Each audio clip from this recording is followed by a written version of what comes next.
Jesus. You can have this whole world. Give me Jesus.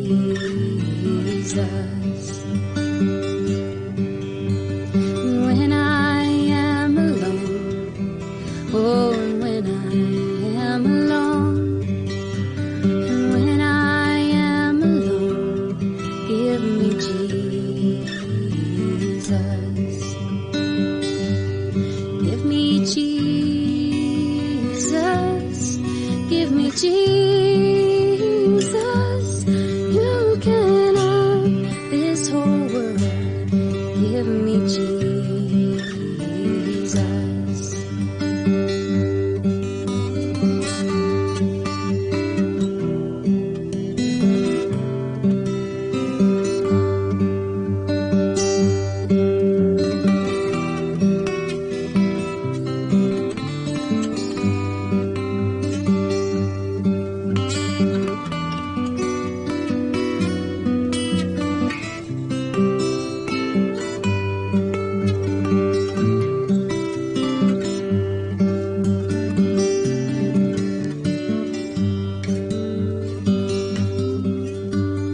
When I come to die, oh, and when I come to die, and when I come to die, give me Jesus. Give me Jesus. Give me Jesus. You can have this whole world. Give me Jesus. Give me Jesus. Give me Jesus. You can have this whole world. Give me Jesus.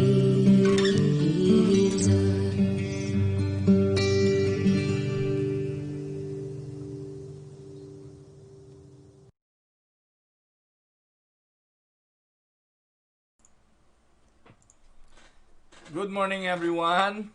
Hindi pa pala ayos yung buhok ko. Magandang araw po sa inyong lahat. Ito po ang inyong lingkod, si Pastor Roel Camia. Ayusin lang po natin ng konti ang camera. Mula po dito sa Winnipeg, Manitoba, Canada para po sa ating pag-aaral ng salita ng Diyos ngayong umaga. Welcome po sa Tinig ng Pag-asa. Samahan po ninyo ako sa talatang ating pagbubulay-bulayan. Ngayong umaga matatagpuan po ito sa aklat po ng unang aklat ng Biblia, Genesis chapter 2 verses 23 hanggang 25. Ganito po ang ating mababasa. The man said, "This is now bone of my bones and flesh of my flesh. She shall be called woman, for she was taken out of man. For this reason man will leave his father and mother and be united with his wife, and they will become one flesh." Pagpalain naman ng Panginoon ang pagkabasang ito ng kanyang banal na salita na sa umaga pong ito ay ating pagbubulay-bulayan. Mga minamahal na mga kapatid, wala po yatang pinakamagandang talata sa banal na kasulatan para pag-aralan ang simulain ng pag-aasawa kung hindi ang aklat ng Genesis.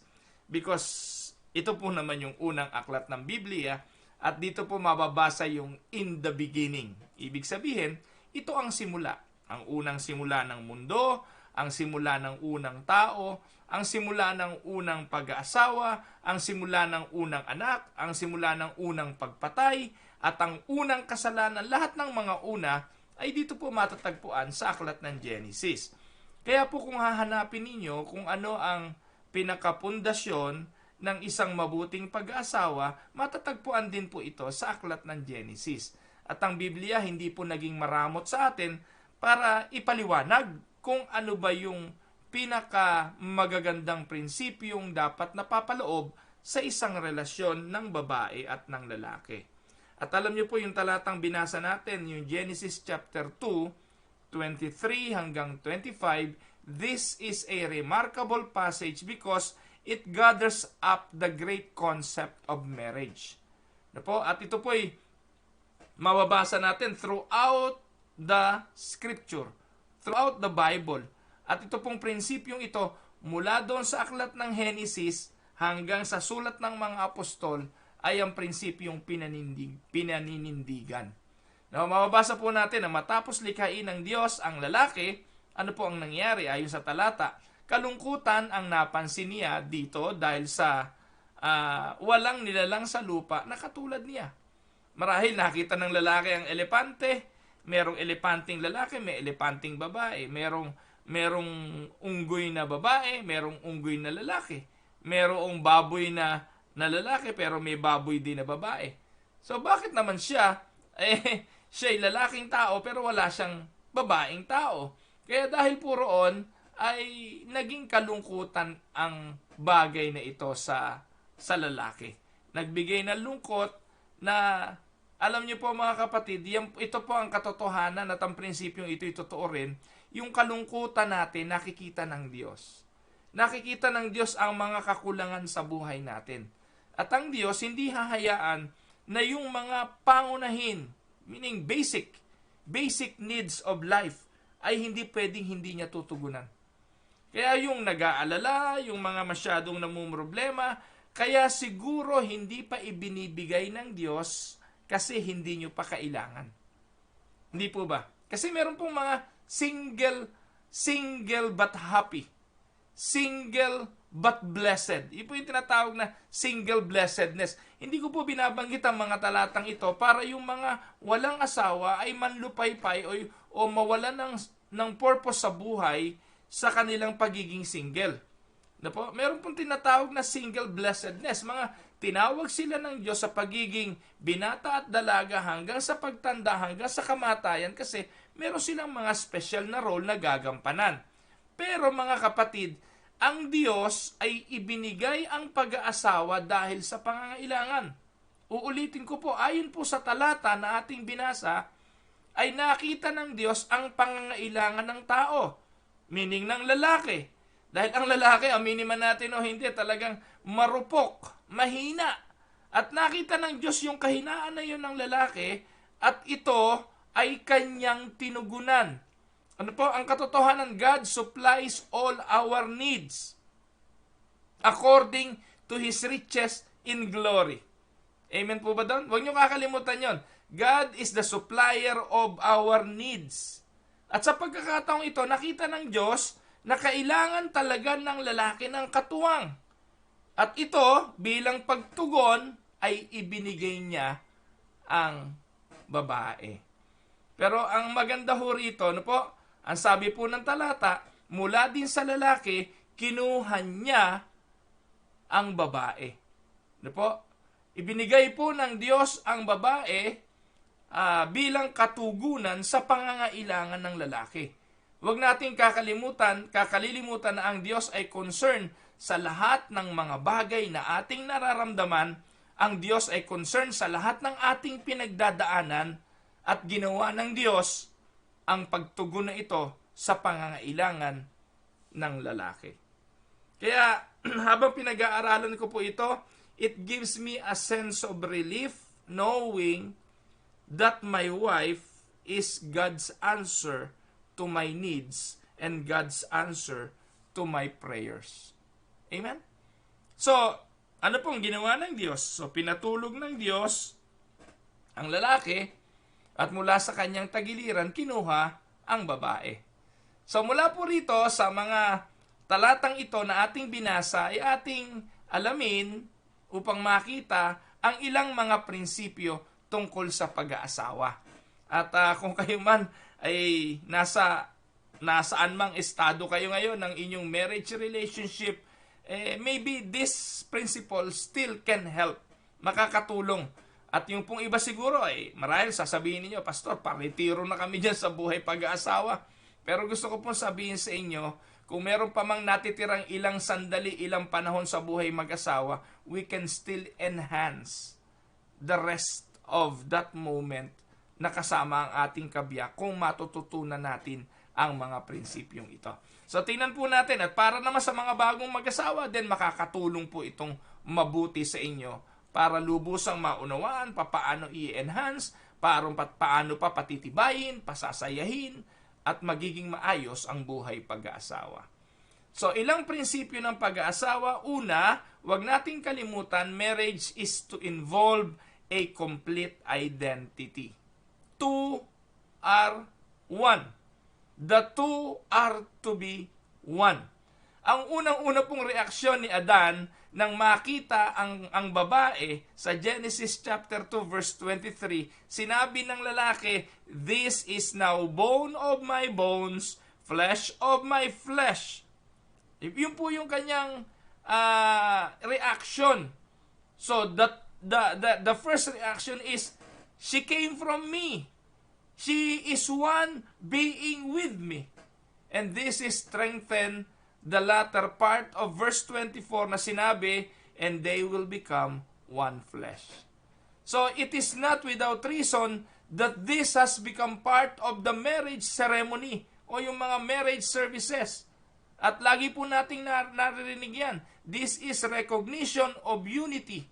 As someone has well said, the one word above all that makes marriage successful is the word ours. O-U-R-S. Nawawala na dapat ang katagang I, me, and mine. Ang katagang akin, ang katagang iyo ay hindi na dapat naghahari sa pagitan ng buhay pag-aasawa, kung hindi ang nangingibabaw dapat ay ang katagang atin, the word ours. Grabe, marahil siguro ang tindi ng tuwa ng puso ni Adan nang makita niya ang babaeng ito. Hindi na ako nag-iisa. Nang makita niya ang babae na kinuha ng Diyos sa kanyang tagiliran, nawala na ang katagang akin, kung hindi nang ibabaw na yung katagang atin. Sana ganito rin po kaligaya ang mga pagsasama ng mag-asawa ngayon. No? Di po ba? Gano'n naman talaga nung unang mga araw na nagsasama pa lang pagkatapos ng kasalan. Lahat sweet. Lahat ay maligaya. Parang nga po daw, heaven. No po? Lalo na yung unang pagsisiping, yung unang pagsasama, yung unang pagsasalo sa pagkain. Napakaligaya niyan no po?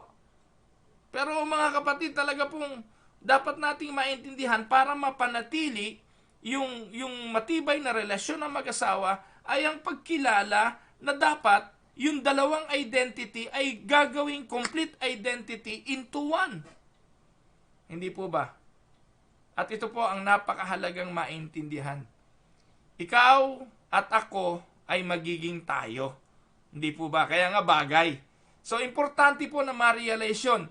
Marriage is to involve a complete identity. At kalaunan mga kapatid, marirealize mo na napakahalaga ng bagay na ito, hindi lamang sa aspeto ng kaginhawahan, hindi lamang sa panahon ng kaligayahan, kasarapan, pag may pera, walang problema. So, hindi na hudo sa mga bagay na yon. So, kailangan tayo ay nagkakaisa, nagkakaunawaan sa lahat ng sitwasyon ng buhay. Kaya nga pag tinatanong iibigin mo ba ang babaeng ito sa hirap at ginhawa, sa kasakitan at sa kalusugan, no? O sa karamdaman o sa kalusugan, sa till death do us part. Till death do you part. Di po ba? So, kaso mga kapatid, ang reality itong malungkot. Parang sa simula lang lagi maayos. Sa simula lang lagi ng pagsasama maligaya at magsasama at magiging united. Kalaunan, kapag nagkaproblema na, dito ngayon pumapasok ang matinding conflict. Noong nagkasala po ang tao, noong kumain ang babae ng bungang ipinagbabawal ng Diyos, doon na po tayo na ngayon nagkaroon ng malaking problema.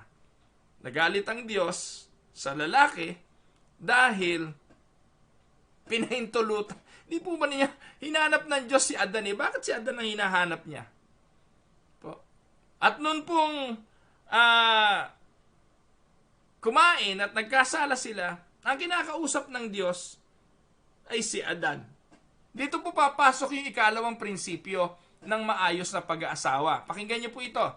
Ang ikalawang bagay na dapat mapagtuunan ng pansin ay ang biblical principle of headship. Yung pagiging ulo ng tahanan. Yung pagiging leader ng tahanan.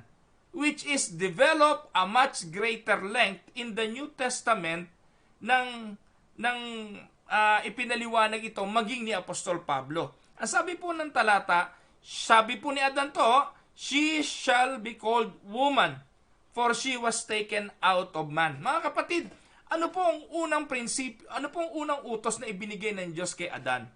Naalala niyo po ba? Ang unang utos na ibinigay ng Diyos kay Adan is to name the animal. Pangalanan niya ang lahat ng hayop.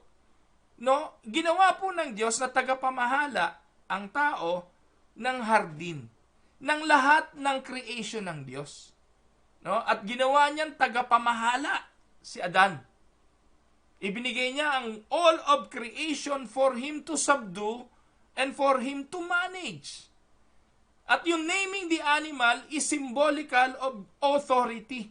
Ikaw ang nagpapangalan eh. Ikaw ang nagbibigay ng pangalan. Kaya po mga kapatid, sa panahon ngayon, dapat nga importante pati pagpapangalan sa anak. Yun po karapatan ibinibigay talaga sa tatay. Kasi po, tataglayin ng anak yung apelyido ng tatay.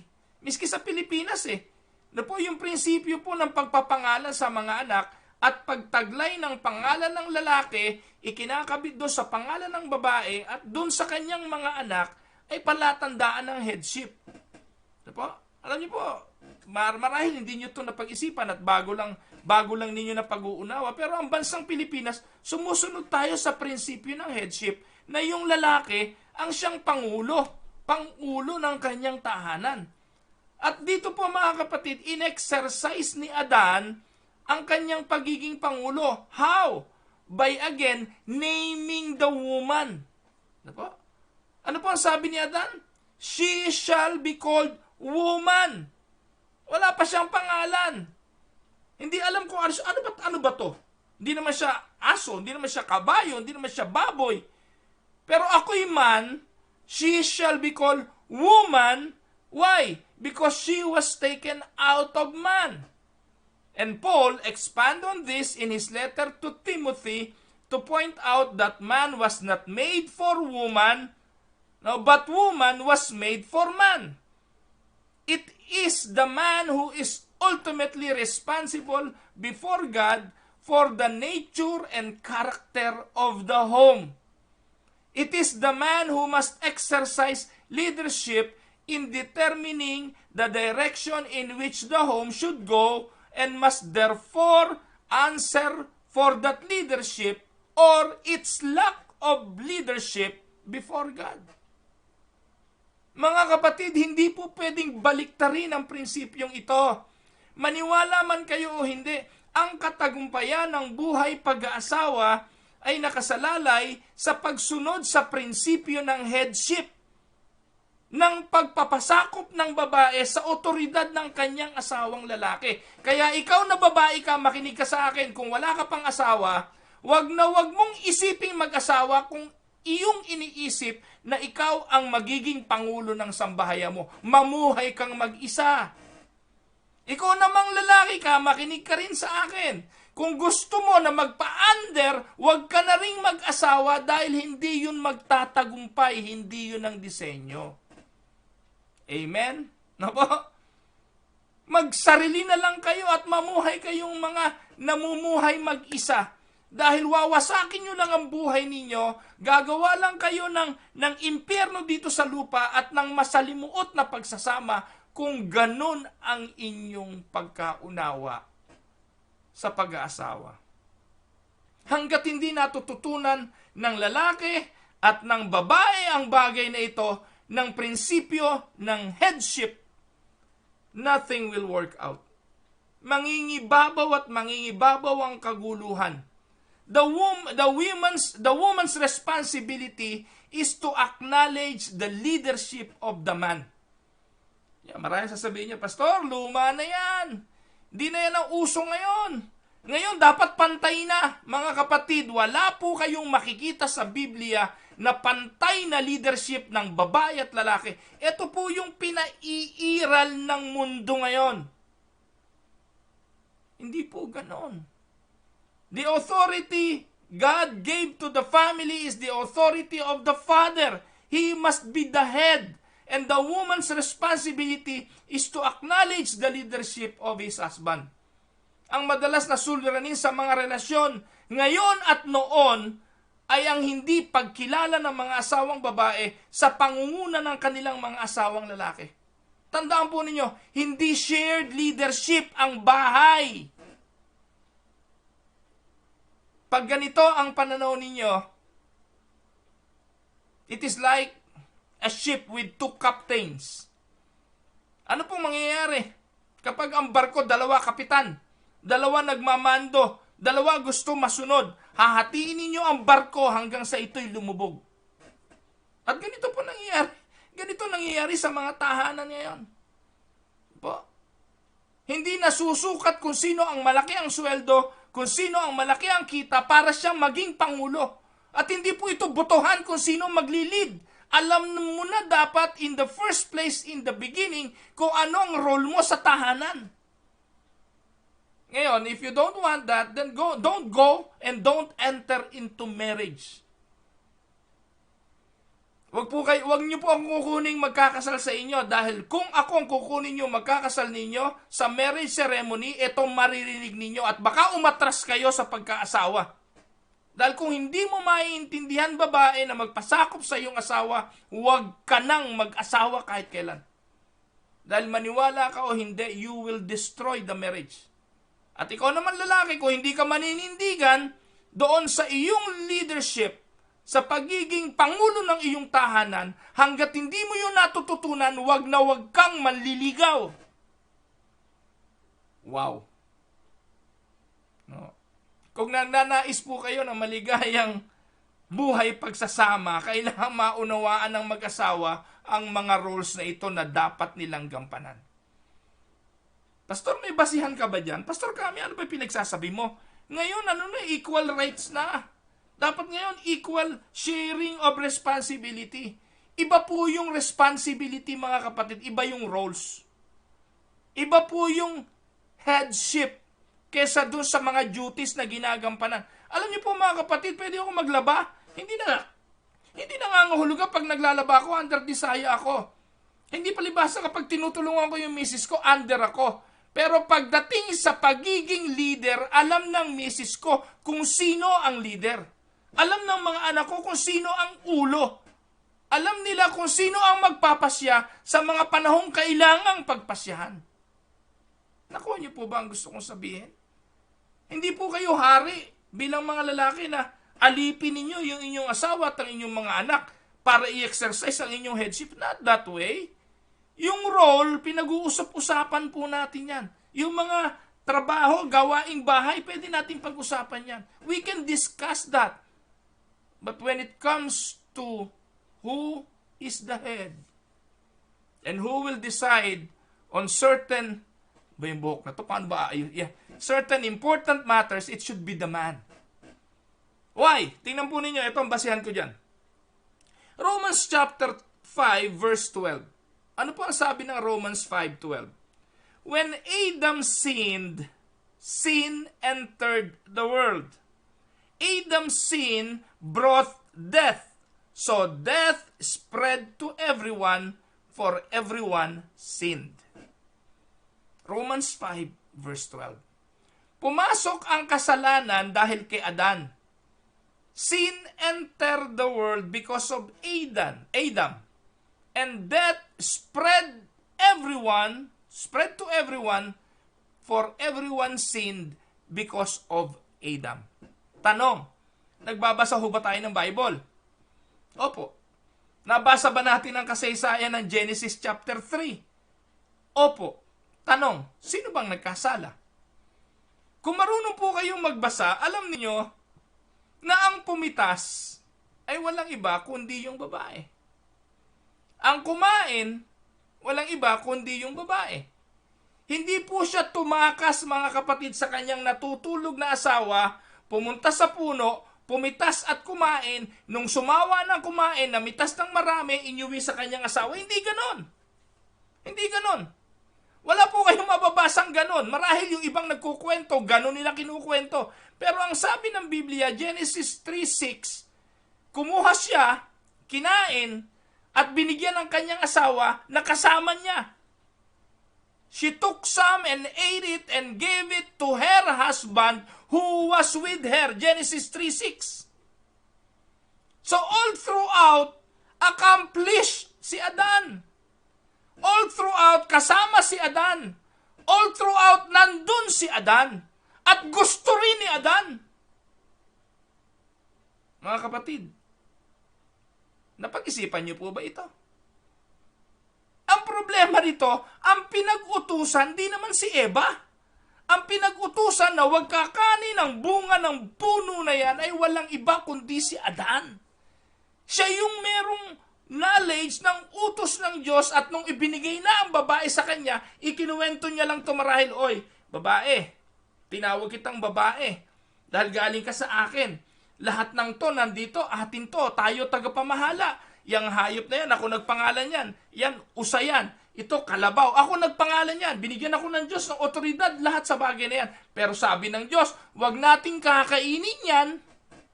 Yang bunga ng nasa gitna, wag nating gagalawin. Pero nakita ni Adan. Nakita ni Eva na, sarap niya na Adan. Lahat natikman ko na, ayoko na ng chiko. Araw-araw, chiko na eh. Ayoko na niyang ubas. Naku, araw-araw, ubas na lang. Gusto ko yung nasa gitna. Sarap niyan, o. Tingnan mo, Adan, o. Mga kapatid, ano pong nangyari? Kinain. No? At si Adan, nakikain. Ano sabi po ng Bible? When Adam sinned, sin entered the world. Kaya nga mga kapatid, nung nagkasala ang tao, sino hinahanap ng Diyos? Si Eva? No. Ang hahanapin po ay yung merong responsibilidad sa pangunguna. Siya ang mananagot kasi siya ang leader. Kaya po mga kapatid, kahit anong baliktad ng prinsipyong ito, at kahit na ano pong gawin ng mundo ngayon, it will not work if the woman is the head of the home. Hindi palibasa malaki sweldo mo at palibasa mas mataas ang posisyon mo sa kumpanya na pinagtatrabaho mo. I'm talking to the women. Pag uwi mo ng bahay, ikaw na ang head. Po, hindi. Ikaw ay kailangan magpasako pa rin sa pagiging ulo ng iyong asawa. Kaya huwag ninyong tanggalan ng ulo ang inyong mga asawa sa pamamagitan ng pagsuway katulad ng ginawa ni Eva. Ito po ang problema, prinsipyo po ito na sana makita ninyo. Every time na ang lalaki hindi ginagampanan yung kanyang tungkulin, problema ang nililikha nito. Dahil ang babae may natural na tendency na mag-step in at mag-manipulate. Nakikita po natin yan. Naku, napakarami na po. No? At siguro, natalakay ko na po ito minsan eh. No po? Yung asawa ni Lot. Yung asawa po ni Lot ang talagang gusto sa Sodom and Gomorrah. No, siya po ang nagpipilit doon. Kaya itong si Lot, bilang ama ng tahanan na dapat manindigan sa kanyang pagiging leader, under desire, sunod-sunuran. Ano nangyari? Pati yung mga anak niya naging adulterated ang utak dahil doon sila nanatiling tumira sa Sodom and Gomorrah kasi yun ang gusto ng asawa ni Lot eh. Paano ko nasabi yan? Alam niyo mga kapatid, binigyan sila ng tsansa ng Diyos na umalis sa Sodom. Pero sabi ng Diyos, bilin uli ng Diyos kay Lot, walang lilingon. Huwag kayong lilingon. Nako, sino lumingon? Di yung nagmamahal dun sa bagay na naandun, siya ang hindi nakatiis at lumingon. Naging pillar of salt. Si Sarah, kilala niyo si Sarah, asawa ni Abraham. Alam ni Abraham kung anong role niya. Alam ni Abraham kung ano yung dapat niyang gampanan bilang lalaki. Pero ang problema, mahina si Abraham eh. No? Mahina in a sense na ang gusto ng Diyos, ang sinabi ng Diyos sa kanya ay magkakaanak siya kay Sarah. At pinaniniwalaan ito ni Abraham. Pero ang problema ito, yung babae talagang mainipin eh, no? Minsan talagang gusto maging maayos. Naku, matanda na ako. Tinitingnan niya yung mga probability at ang mga nakakakita niya yung mga babae. Yung mga mapanuri sa mga nangyayari sa bahay, sa kalagayan ng ekonomiya ng bahay, ng mga anak, nakakakita niya yung babae. Kaya madalas itong babae, kapag yung mga lalaki hindi napapansin ito, may tendency na sila na makialam. Kaya nung napapansin ni Sarah, matanda na tayo, Abraham. Baka hindi tayo magkakaanak. Ikaw mukhang uubra ka pa, sipingan mo yung alipin kong si Hagar. At pagkatapos na mga anak yan, kukunin ko yung anak, at least alipin ko yan, hindi naman yan tataka sa akin, habang panahon akin yung alipin. Pag nagkaanak yan, anak ko na rin yan. That is the thinking. Can you imagine? Is that a proper thinking? Hindi ganun ang plano ng Diyos. Pero ano po ang nangyari? Ito pong si Abraham, nagpahinuhod. Napangibabawa ng suhestyon ng isang assertive na babae, wala, sumunod ngayon itong si Abraham. Ano naging resulta nito? Matindi yung conflict na nangyayari sa bansang Israel at sa Arabia hanggang ngayon. Bunga ito kasi yung tropang Arabo lahi ni Ismail yun eh. At yung bansang Israel, yun po ang lahi ni Isaac, ni Jacob. Kaya yung conflict na yun hindi matapos-tapos eh. Dahil malalim ang ugat nito. At ito po mga kapatid ay nag-ugat sa katigasan ng ulo ng babae at ang karuwagan ng mga lalaki na manindigan sa mga roles na ibinigay, sa duties and responsibilities na ibinigay ng Diyos para maging head of the home. Amen? So dapat pong maunawaan, dapat po nating pansinin yung biblical principle of headship. Ano po? Kaya kung gusto ninyong tumino ang pamilya, dapat maintindihan ito. Hindi po shared leadership ang family. It should be the man who will take the responsibilities and the duty of being the head. Pangatlo, ay yung tinatawag na factor of permanency. The marriage should be permanent. This, sabi po ng Bible, for this reason, a man shall leave his father and mother and be united to his wife, and they will become one flesh.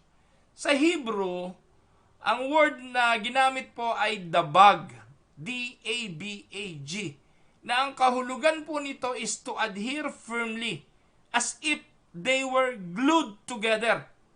Iiwanan ng lalaki ang kanyang mga magulang, sasama sa kanyang asawa at iguglo sila bilang isa. Ano po? Sasama sa kanyang asawa at sila magiging isa. Hindi panandalian kundi hanggang kamatayan. Simpleng prinsipyo pero napakahirap isakatuparan. Sa kabila po ng pagkakasala, take note, sa kabila po ng pagkakasala ng lalaki at ng babae, sa kabila ng parusa, sa kabila ng nawala na yung saya ng kaharian ng paraiso, nang sa kabila nung kanila nang kukunin ang kanilang kakanin sa kanilang pawis at sa kanilang hirap, hindi po sila pinaghiwalay ng Diyos. Can you imagine mga kapatid? Noong nagkasala sila at nagsimula ng magsisihan, siguro po ang pinakamagandang gawin doon para hindi na maulit ang matukso uli at mapangunahan uli, maghiwalay na kayo. Di po ba? Pero hindi ganun ang ginawa ng Diyos. Ang ginawa ng Diyos, lalo silang ginawang permanente. Ano po? Sa kabila ng pagkakasala, kamalian, asawa pa rin yan. Matapos na kainin ang pinagbabawal na bunga, asawa pa rin yan. Sa kabila ng kanilang parusa na pinalaya sila sa paraiso, asawa pa rin yan. Sa kabila ng hirap ng paghanap buhay para kumain at makakuha ng pagkain, asawa pa rin yan. Sa sarap sa pagsasalo sa pagkain, hanggang sa bunga ng hirap, bunga ng kasalanan, asawa pa rin yan. That is the permanency of marriage. Hindi po pwedeng sa paraiso lang tayo magkasama. Hindi po pwedeng sa paraiso ng sarap lang tayo mag-asawa. Hanggang sa palayasin sa paraiso, mag-asawa pa rin. That is the permanence of marriage. Walang hiwalayan. Mga kapatid, mapalad daw ho si Adan at saka si Eva. Kasi po wala pa silang mga biyenan. Pero dito po mga kapatid, ay may prinsipyong binabanggit ang aklat po ng Genesis. Genesis chapter 2, 23 to 25. Pansinin niyo po ito. Sabi po diyan, for this reason, man will leave his father and mother and be united to his wife, and they will become one flesh. Mga kapatid, sino nanay ni Adan? Sino nanay ni Eva? Genesis chapter 2 pa lang yan. Genesis chapter 2 pa lang yan. Wala pang ibang tao niyan. Sila pa lang ang unang tao dyan, pero inilatag na ng Diyos ang prinsipyo panghabang panahon. Prinsipyong susundan ng mga susunod na tao. Susundan ng kanilang mga anak, susundan ng susunod na lahi, susundan ng bawat isa sa atin. Ito ang dahilan kung bakit iiwanan ng lalaki ang kanyang mga magulang at sasama sa kanyang asawa at sila'y magiging isa. Napag-isipan niyo po ba yun, mga kapatid? Ito po yung principle of permanency. Sa Genesis, wala pang mga magulang. Pero sinabi na ron na iiwanan na. Hindi masama na ma-involve ang mga magulang sa ilang bagay sa buhay mag-asawa. Hindi po masamang paminsan-minsan pasyalan ng mga in-laws ang buhay may asawa. Hindi masama na minsang dalawin din ng mga in-laws o yung mga biyenan ng mag-asawa. Pero yung mamuhay na magkasama, ito malaking problema. Malaking problema ho ito. Naku mga kapatid, kung hindi nyo pa ito nasubukan, subukan nyo patirahin yung biyenan nyo sa bahay ninyo. O kayo tumira sa biyenan nyo kung hindi putok ang ulo nyo. Hindi, pastor, okay naman kami, masaya kami. Okay naman yung biyenan ko. Naku po mga kapatid, napakapalad mo kung okay sa'yo biyenan mo. Kung okay sa'yo, hindi, praise the Lord, wow. Pero again, hindi ito ang prinsipyo. Kung makikitira ka sa bahay ng biyenan mo, take note, bahay ng biyenan mo yon. Ikaw na lalaki, nakikitira ka sa biyenan mo, most of the time, hindi ito problema. Pakinggan niyo po ito. Kapag nakikitira yung lalaki sa bahay ng babae, hindi ito masyadong problema. Kasi po, lagi namang wala yung lalaki. At saka yung babae, kung ano man yung buhay niya doon sa bahay ng nanay niya, sanay na siya doon. Bahay ng nanay niya yun . Pero eto mga kapatid, ang problema, kapag yung babae nakikisama, hindi ko po sinasabing hindi marunong makisama yung mga asawang babae sa nanay ng lalaki. Ano po? Pero yun po ang pinagmumulan ng conflict most of the time kasi po, yung mga babae gusto nilang maging may bahay. Ititira ng lalaki yung kanyang asawa sa bahay ng nanay niya. Syempre, bagong kasal, yung asawang babae gusto niyang matutong magsilbi sa'yo, magluto. Ipagluto ka, ipaggawa ka ng ganito, paano niya gagawin niya sa bahay ng nanay mo? Ni ang magluto, nanay mo gumagawa. Nanay mo nagluluto. Nanay mo pa naglalaban ng damit mo.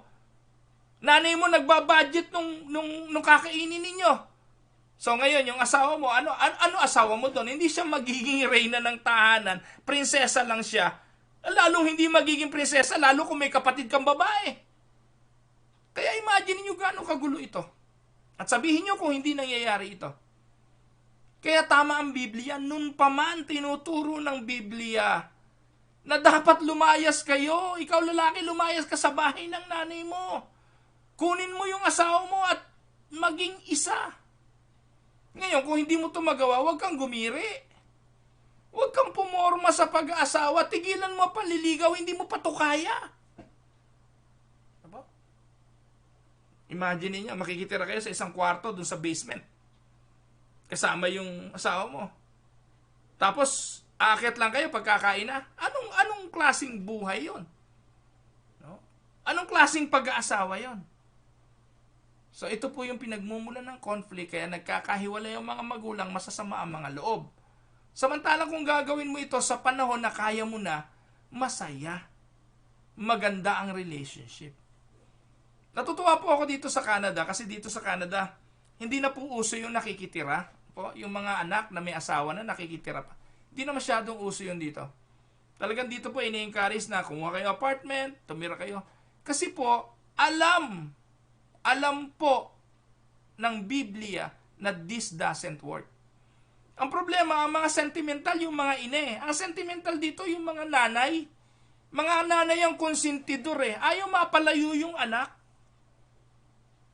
Mga kapatid, ako mahal ko yung mga anak ko. As much as possible, ayaw ko rin sila ng mapalayo. Pero ano nangyayari? Pag kinonsinti mo na nasa harapan mo, lahat nakikita mo ang galawan niya, nakikita mo yung mga tampuhan niyan, ikabubwisit mo rin ito at hindi mo matitiis, hindi makialam. No. Minsan nangarap din ako na pag yumaman ako, patatayo ko ng tigi-tigis ang bahay ang mga anak ko sa tabi. Ngayon hindi na po. Dahil po naniniwala ako na dapat sundin ang prinsipyo ng Biblia. Puro lalaki anak ko at dapat nilang matutunan na lisanin kami, kunin ang kanilang mga asawa at sila ay maging isa. Let them learn what I learned. Kaya sabi ko sa misis ko, tigilan mo yung pag-iinarte. Kasi po yung nanay, laging ganun eh. Hindi, dito sa pwede. Ganito, tayo mag-aalaga. Oy, tigilan mo yung kalokohang yan. Ni ang mag-alaga ng apo, hindi natin yan trabaho. No? Naku, sabi mo lang yung Pastor Will, pag nagkaapo ka, baka arimunding-munding ka rin. Ewan ko po mga kapatid, pero ako po'y masunurin sa sinasabi ng banal na kasulatan. Dahil wala po akong pinag-alagang magulang. Buhay pa ho mga magulang ko, magulang ni Dang. Nung kami nagkaanak. Paminsan-minsan, isang araw, 2 araw, hinihiram po nila. Pero para sila mag-alaga ng anak namin, wala po akong anak na lumaki sa lola. Wala po akong anak na lumaki sa lolo. Kabilaan. Kaya yung mga anak namin, kilala nila kung sino ang leader ng tahanan, alam nila ang prinsipyo ng banal na kasulatan, at wala pong spoiled brat, kasi po ang nagpalaki ay hindi ang mga magulang. Kaya kayong mga lola, ito paalala lang po sa inyo, huwag kayong makialam. Opo, mahal nyo yung mga apo nyo. Pero huwag ninyong pakialaman, hayaan nyo silang lumaki sa mga magulang nila. Mga number 1 konsentidor din itong mga lolo't lola, na hindi naman ninyo responsibilidad ay inyong pinipilit pakialaman. Opo, masarap ang may apo. Pero hindi nyo ho yung responsibilidad. Makakaaway nyo mga magulang ninyo. Kalaunan, pati pagdisiplina. Alam nyo ba, meron akong kaibigan nagpunta sa US. Canada yata. Hindi ko sigurado kung saan. Para dalawin ang kanyang mga anak at manugang. Kumuha ng visa. Naku po, wala pang 1 buwan. Humahagunot pabalik sa Pilipinas. At ang sabi, hindi ako po pwedeng tumira sa bahay ng manugang ko. Kasi yung apo ko, binato ako ng tsinelas, uwi. Uwi. Kasi po, pinaiiral yung style Pilipinas na yung mga apo, tinatakot, inaambaan ng pamalo, gumanti yung bata, binato rin siya ng tsinelas. Di takbo siya pa uwi sa Pilipinas. At napakabastos daw ng kanyang apo, hindi raw marunong magdisiplina yung kanyang manugang, ikinukwento, chinichismil pa sa mga kapitbahay. Kita niyo po ang epekto. Kaya, para hindi na humantong sa samaan ng loob, sundin ang prinsipyo ng Biblia, iiwanan ng lalaki ang kanyang mga magulang, sasama sa kanyang asawa, at sila'y magiging isa. Ayan, nakuha niyo po.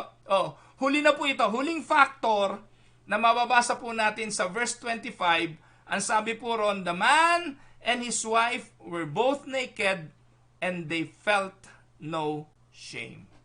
And this speaks clearly of openness between the wife and the husband. Dapat walang sikreto. Dapat walang lihiman. Walang bagay na hindi nila dapat pinag-uusapan. Hindi lang po dapat yung mga bagay na bayarin o bills ang pinagdidiskusyonan, kung hindi lahat ng bagay, malaki man o maliit, dapat po'y alam ng bawat isa. It is the failure to achieve this kind of openness that lies behind so much breakdown in marriage today. At ang breakdown na ito ay nagsisimula saan? Sa breakdown ng communication.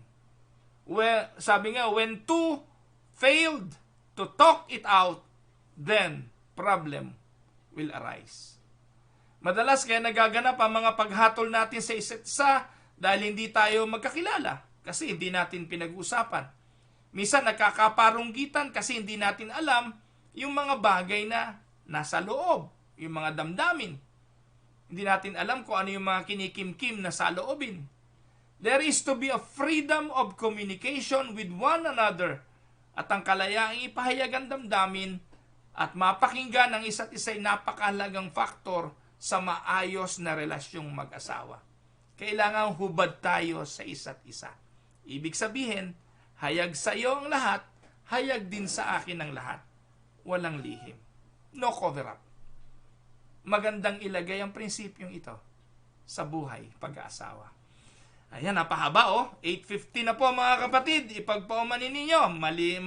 Mahaba pong talakay nito So, tingnan po natin. Baka bukas makapagtalakay pa tayo uli ng isang ganitong klase ng pagtalakay. Pero that is enough for the day.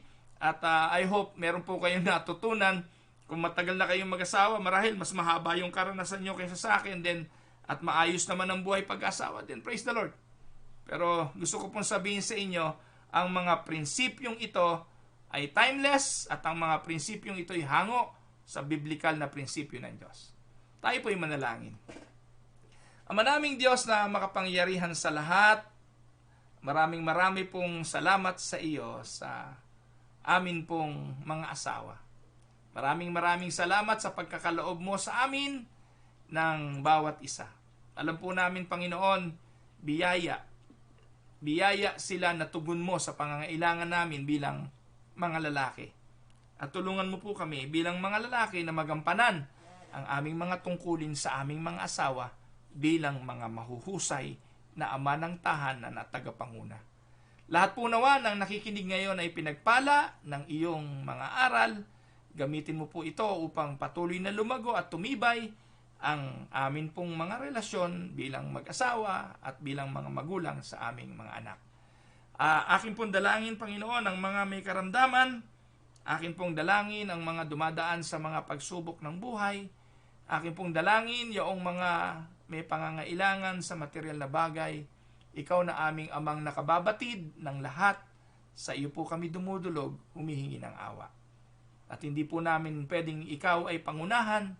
Ang amin po lamang ginagawa ay naninikluhod, humihingi ng habag, at nawa po, Panginoon, iyo kaming pakinggan. Katulad po ng aming natutunan ngayon, yung mga kakulangan sa buhay ni Adan ay iyo pong nakikita at iyo po itong tinugunan. At ganoon din po ang aming paniniwala, na kung nakikita mo ngayon ang aming pangangailangan, anumang mga bagay na kulang, kahit hindi nga po namin hinihingi, ito po ay iyong tutugunan. Ito po ang aming dalangin sa makapangyarihang pangalan ng aming Panginoong Hesukristo. Amen and amen. Ayan mga kapatid, purihin po ang Panginoon. Maraming salamat. Monday morning, ewan ko, siguro sabi nyo, ano ba naman yan? Aga-aga naman, Pastor Ruel, pero pasensya na po kayo. Yun po yung mensahe ng Diyos na nais ipaabot sa atin. Magandang araw po, Kumaring Ami Santos. Ganon din po kay kapatid na Jocelyn Lope, Ate Paz Perez, Ate Loida Bautista and Pastor Epi, Ate Agi Victa, kapatid na Jocelyn Lope, nabanggit ko na, Ate Elsa de la Marter, magandang araw sa iyo, Ate Nelia Ramos, kapatid na Yoli Kerubin, magandang araw po, Ate Miriam Advincula, Ai Advincula and Eric, magandang araw sa inyo. Back to work na raw si Ai. Ingatan ka ng Panginoon. Dahan-dahan work smart, Ai. Ganon din po kay Ate Tita Castillo. Magandang araw po sa inyo. Pagpalain po kayo ng Panginoon, Ate Tita. Kay kapatid na Yanyan at Pastor Edo Samaniego, magandang araw sa inyo. Pagpalain kayo ng Panginoon. Ito, talagang ito. Bago pa lang ito nagsasama mag-asawa. Ano pa to? Paraiso pa to. Paraiso. Hindi pa napapalaya sa hardin ng Eden. Magpatuloy kayong dalawa na maligaya sa inyong pagsasama. Ate Yoli Makatumpag, magandang araw po. Kapatid na Bernadette Causaren, kapatid na Mel Valdez, magandang araw. Kuya Randy, Causaren, pagpalain kayo ng Panginoon dyan sa Yorkton, mga kapatiran dyan. Kapatid na Elizabeth Sanchez, magandang araw po. Tatay Rolando Oxon, magandang araw po sa inyo. Ate Mirna Sinfuente, patuloy na panalangin po para kay Kuya Nestor Sinfuente. Kay Marie Visto, magandang araw sa iyo Marie. Ate Marie Cruz at kay Kuya Manix Cruz, magandang araw po sa inyo. Kapatid na Alfie Algara, maraming salamat sa inyong patuloy na pagsubaybay. Nanay Tateng Sarial, Nanay Tateng, magandang araw po sa inyo. Patuloy po kayong pagpalain ng Panginoon at ang kalakasan nawa ng Diyos ang patuloy niyong maranasan. Edward Villanueva, magandang araw. Kapatid na Rolly Causaren, kay Raquel Villanueva, kay kapatid na Nicandro Sarinas, magandang araw po. Ganon din po kay Ate May Kapilyar, magandang araw po sa inyo. Kay kapatid na Mirna Narciso, kay Maring LV Bondok, magandang araw po kay Maring LV. Kay Dean at kay Rona, kay Dylan at kay Dian Ray. Birthday po pala ng aking apo ngayon. Kay Dylan Paredes. Ayan. Apo ko po sa pamangkin yun. Ano po? Wala pa ho akong apo na tunay. Ayan, nakikinig po yung kapatid kong si Emma. Ganon din po kay Mary V. Frias, kay Ate Nene Enriquez, kay Pastor Harold Barcenas, magandang araw po. Kay Ate Merly Toledo, kay Ate Del at kay Kuya Eddie Boy Sauler, kay Kuya Eric Maines, magandang araw po. Kay Pastor Albert Lopez, kay Nanay Elong Santarin, kay Kuya Dol at kay Ate LV Paredes, pagpalain po kayo ng Panginoon. Mga kapatid, gusto ko po palang ihingi ng prayers sa inyo. Ang aking po si Kuya Danny Paredes, patuloy po natin siya ipag-pray. Salamat po, may mga kapatiran po tayo sa Philippines na nagiging instrumento sa pagtulong kay Kuya Danny sa kanya pong, ano ba tawag doon? Immunotherapy na ginagawa sa kanya because of his lung cancer. Ganon din po, isama po natin sa panalangin, pagtulungan natin ipanalangin ang asawa po ng Pastor Dan Vinta, si kapatid na Lisa Vinta na nasa hospital po at ongoing po yung I think yung operation sa kanya. Sama po natin sa prayer. Wala po akong detalye tungkol sa bagay na ito, but mga kapatirang unida, sa mga panahon pong ito, alam ninyo na ang pangangailangan para sa ating kamanggagawa, nawa po maging bahagi tayo sa pagdamay kay Pastor Dan Vinta, sa kanyang asawa, at ganoon din po kay Kuya Dan Paredes, yung akin pong pinsan. Ayan po. Magandang araw din po kapatid na Mirna Sapitan. Ate Mir, magandang araw sa inyo. Ganon din po kay Kuya Jemer Hunyo ng Grand Prairie, pagpalain kayo ng Panginoon. Kay pamangkin ko na to, kay Ami De Castro Pakinggan. Ami, pagpalain kayo ng Panginoon. Pamangkin ko na nga ba si Ami o si Ate Saling nga pala ang aking pinsan. Ayan, so si Ami Pakinggan, kay Pastor Ernie Angustia at kay Risa, pagpalain kayo ng Panginoon mga inaanak at patuloy kayo lumago sa paglilingkod sa Panginoon. Tita Mayra Paredes Libertino, magandang araw po sa inyo. Kapatid na Hener Riego de Dios, magandang araw po. Nanay Belen Olaes, pagpalain po kayo ng Panginoon. Kay Ernel Algara Advincula, pagpalain ka ng Panginoon, Elner. Ganon din po kay Kuya Larry Montillano. Kuya Larry, nakita ko yung inyong mga orchids na mumulaklak na. Plantito rin pala itong si Kuya Larry Montillano. Pagpalain kayo ng Panginoon. Ganon din po kay Ate Evelyn Fony. Evie, magandang araw. Kay sa inyong buong sambahayan, kay El, at patuloy naman na maranasan nyo ang kabutihan ng Panginoon. Kay Ate Delia Magkawas at kay Kuya Ban Magkawas, magandang araw po. Kay Ate Ellen at kay Kuya Monching Gonzales, kay Ate Cora Dolor, kay Ate Olivia Alisanco, pagpalain po kayo ng Panginoon. Kay Ate Evelyn Cameros, magandang araw po sa inyo. Gayon din po kay Marivic Lara, pagpalain po kayo ng Panginoon. Kuya Reynaldo Alcantara, ganon din po kay Rowena Laudato at kay Eugene Laudato, pagpalain kayo ng Panginoon. Ate Tele Hernandez at kay Kuya Chirit, kay Ate Ading Henido, kay Kuya Dante, kay kapatid na Noel Lapus, kay Aldous Guzman. Mga nakita ko po ito, mga maaga po silang mga pumasok. At salamat sa Panginoon sa patuloy ninyong pagsubaybay po sa tinig ng pag-asa. Simulan po natin ang Lunes ng isang positibong pananaw para po for the rest of the week ay maranasan natin ang pagiging positive sa ating mga sitwasyon. Mga kapatid, magtiwala, umasa na ang Diyos ay hindi nagpapabaya. At salamat po sa patuloy ninyong pagsubaybay dito po sa programa ng inyong lingkod. Thank you rin po sa mga nanood sa amin pong kwentuhan kagabi ng mga pastor ng Canada. Kung hindi nyo po napanood, meron po nakapost po yan sa aking timeline. Panoorin nyo po yung mga may matututunan po kayo sa buhay ng mga pastor namin dito sa Canada. So again, ito po ang inyong lingkod. Maraming salamat. Si Pastor Roel Camya para po sa Tinig ng Pag-asa. God bless everyone.